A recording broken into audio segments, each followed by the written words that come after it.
ಉರಿ ಉರಿ ಜಾಸ್ತಿ ಎಣ್ಣೆ ಉರಿ. ಆಮೇಲೆ ಎಣ್ಣೆ ತಿಂದ್ಬಿಟ್ಟು ಡಯಟ್ ಮಾಡಿ.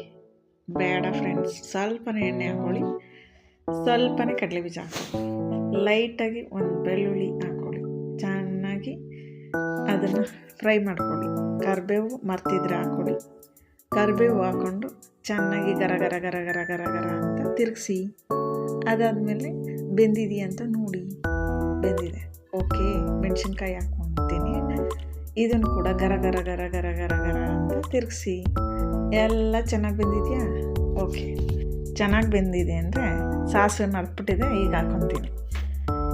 ಎಲ್ಲ ಚೆನ್ನಾಗಿ ಬೇಯಿಸ್ಬೇಕು. ಈಗ ಬೇಯಿಸಿ ಸೈಡ್ಗೆ ಎತ್ತಿಟ್ಕೊಳ್ಬೇಕು, ಯಾಕಂದರೆ ನಮಗೆ ಕ್ರಿಸ್ಪಿಯಾಗಿರ್ಬೇಕಲ್ವ ತಿನ್ನೋದಕ್ಕೆ. ಅದಕ್ಕೆ ನೆಕ್ಸ್ಟ್ ಒಂದೇ ಈರುಳ್ಳಿ ಹಾಕ್ಕೊಳ್ಬೇಕು. ಯಾಕೆ ಅಂದರೆ ಈರುಳ್ಳಿ ರೇಟು ಜಾಸ್ತಿ ಆಗಿದೆ, ಅದಕ್ಕೆ. ಅದನ್ನು ಕೂಡ ಕೆಂಪಾಗೋ ಥರ ಗರ ಗರ ಗರ ಗರ ಗರ ಅಂತ ತಿರುಗಿಸಿ ಚೆನ್ನಾಗಿ ಬೇಯಿಸ್ಕೊಳ್ಳಿ.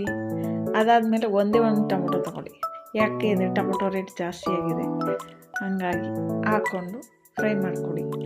ಲೈಟಾಗಿ ಸ್ವಲ್ಪ ಅರಿಶಿನ ಹಾಕ್ಕೊಳ್ಳಿ. ಹಾಕ್ಕೊಂಡು ಚೆನ್ನಾಗಿ ಗರ ಗರ ಗರ ಗರ ಅಂತ ತಿರುಗಿಸಿ.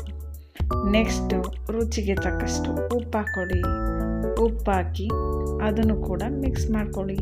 ನೆಕ್ಸ್ಟು ಸೈಡಲ್ಲಿರೋ ರೈಸ್ ತಗೊಂಡು ಅದನ್ನು ಮಿಕ್ಸ್ ಮಾಡಿ ಫಿಗರ್ ರೈಸ್ ರೆಡಿ ಮಾಡಿ.